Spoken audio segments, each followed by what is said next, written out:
जय माँ भवानी आपण मानक आस्ट्रशक्ति कार्यक्रम को स्वागत। प्रत्येक व्यक्तिशेष माने चाहती तांको जीवन में धनर अभाव न रहो, कारण धन बिना गोटे पाद मध्य चलिबा बहुत कष्टकर। धनर अभाव जोगु निज सहित परिवार समस्त व्यक्तिशेष माने बहुत दुख कष्ट भोग करि थांती। सेथिपई प्रत्येक व्यक्तिशेष माने जीवन में बहुत प्रयास करि थांती केमिति अधिक मात्रा रे धन को रोजगार करिवे, जहा फल निजर एवं परिवार प्रतिपोषण ठीक भाव में होई परिबो। आज आमे माने एमिति एक समय विषय आलोचना करिबा जेउ समय रे जदि आमे माने किछि प्रतिकार उपाय करूछंती ताहले आम पाखकु निरंतर धन आसीबाकू लागिबो एवं धनर अभाव सारा जीवन पई आम पाखरु दूर होई जिवो। भिडियोटी भल लागिले लाइक कमेंट शेयर करंतु, चैनल को सब्सक्राइब करंतु, जहा फल रे मोर प्रत्येकटी भिडियो आपण मानक पाखरे पहुंची जिवो। एमिति एक शुभ समय जहा बहुत दिन परे आसीबाकू जाउछि, जेउ समय रे जदि आमे किछि उपाय करंती ताहले एहा आम जीवनरु धन कष्ट को संपूर्ण भाव में दूर कर देव। एही दिनटी हेउछि जुलाई मास 7 तारिख बा जेउ दिन श्री गुंडीचा रथ यात्रा हेबाकू जाउछि। प्रभु जगन्नाथ बड़ देउल छाड़ी भक्त मानक पाखकू आसिबे। यही जुलाई मास 7 तारिखटी बहुत शुभ जोग नहीं आसुथिबारु एही दिन आमे माने जदि किछि उपाय करंती ताहले एहा आमको बहुत सहायक हेबो जीवन रे धन जनित समस्त कष्ट को दूर करिबा पाई। जुलाई मास 7 तारिख दिन चंद्र महाग्रह रहिबे तांको निज राशि कर्कट राशि रे, जिए हेउछंती ग्रह जगतर राणी, जिए मध्य हेउछंती धनर अधिपति देव। एही चंद्र महाग्रह पुष्या नक्षत्र रे अवस्थान करिवे।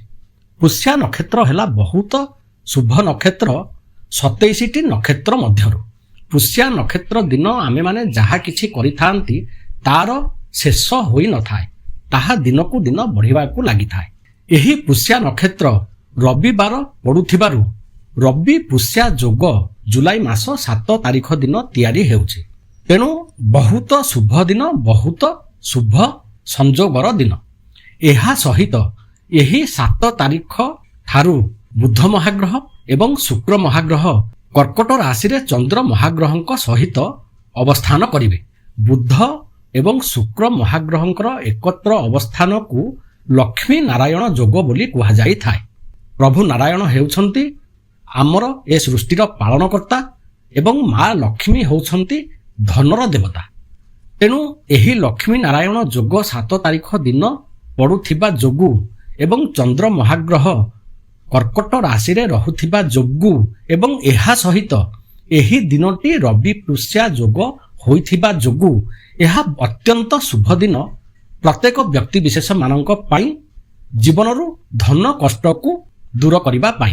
कारण मां लक्ष्मी हेउछंती धनर देवी एवं प्रभु नारायण हेउछंती पालन करिबार देवता।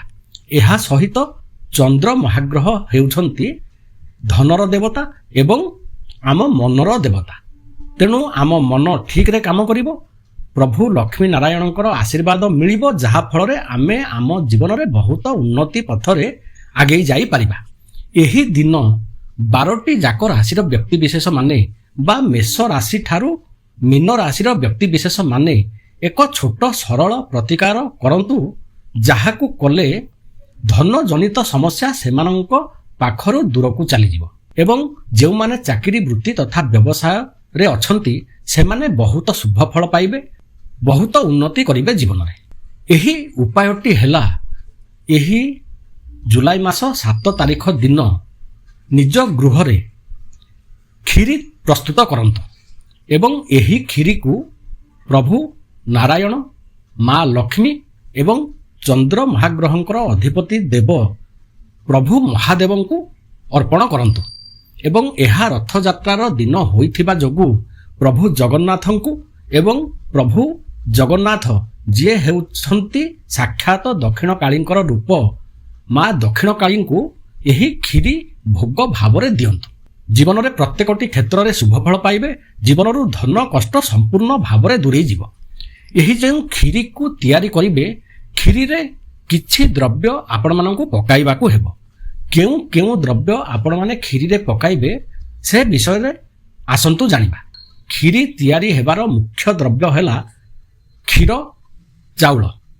ଏହା ସହିତ ଆମେ ଏଥିରେ କିଛି ଗୁଡ଼ ପକାଇବା, ଆମେ ଏଥିରେ ମହୁ ଟିକେ ପକାଇବା, ଆମେ ଏଥିରେ ମିଶ୍ରି ଖଣ୍ଡେ ପକାଇବା, ଆମେ ଏହି କ୍ଷୀରିରେ ତେଜପତ୍ର ପକାଇବା, ଆମେ ଏହି କ୍ଷୀରିରେ କିଛି ରାଶି ପକାଇବା। ଏହି କ୍ଷୀରିକୁ ପ୍ରସ୍ତୁତ କରିସାରିଲା ପରେ ଏଥିରେ ହଳଦିଆ ବୁନ୍ଦିକୁ ରଖି ପ୍ରଭୁ ନାରାୟଣ, ପ୍ରଭୁ ଜଗନ୍ନାଥ, ମା ଲକ୍ଷ୍ମୀ, ପ୍ରଭୁ ମହାଦେବ ଏବଂ ମା କାଳୀଙ୍କୁ ଅର୍ପଣ କରନ୍ତୁ।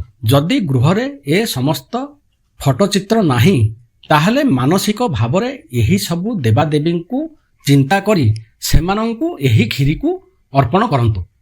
ମେଷରୁ ମୀନ ରାଶିର ବ୍ୟକ୍ତିବିଶେଷ ମାନେ ବହୁତ ପ୍ରକାର ଅଶୁଭ ଫଳରୁ ନିଜକୁ ରକ୍ଷା କରିପାରିବେ।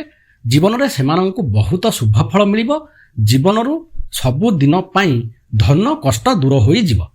ଲକ୍ଷ୍ମୀ ନାରାୟଣ ଯୋଗ ଯାହା ବୁଧ ଏବଂ ଶୁକ୍ରଙ୍କ ଦ୍ୱାରା ତିଆରି ହୋଇଛି, ଏହା ଜୁଲାଇ ମାସ 7 ତାରିଖରୁ ଜୁଲାଇ ମାସ 18 ତାରିଖ ଯାଏ ରହିବ। କିନ୍ତୁ ଆପଣମାନେ ଚେଷ୍ଟା କରନ୍ତୁ ଜୁଲାଇ ମାସ 7 ତାରିଖ ଦିନ ଏହି ଉପାୟକୁ କରିବା ପାଇଁ। ଯଦି ଆପଣମାନେ କୌଣସି କାରଣରୁ ଏହାକୁ ଜୁଲାଇ ମାସ 7 ତାରିଖ ଦିନ କରି ନପାରିଲେ ତାହେଲେ ଏହାକୁ ଜୁଲାଇ ମାସ 18 ତାରିଖ ମଧ୍ୟରେ ନିହାତି ଗୋଟିଏ ଥର କରନ୍ତୁ। ଜୀବନରେ ବହୁତ ଶୁଭ ଫଳ ପାଇବେ। ଭିଡ଼ିଓଟି ଭଲ ଲାଗିଲେ ଲାଇକ୍, କମେଣ୍ଟ, ସେୟାର କରନ୍ତୁ। ଚ୍ୟାନେଲକୁ ସବସ୍କ୍ରାଇବ୍ କରନ୍ତୁ, ଯାହାଫଳରେ ମୋର ପ୍ରତ୍ୟେକଟି ଭିଡ଼ିଓ ଆପଣମାନଙ୍କ ପାଖରେ ପହଞ୍ଚିଯିବ। ନମସ୍କାର।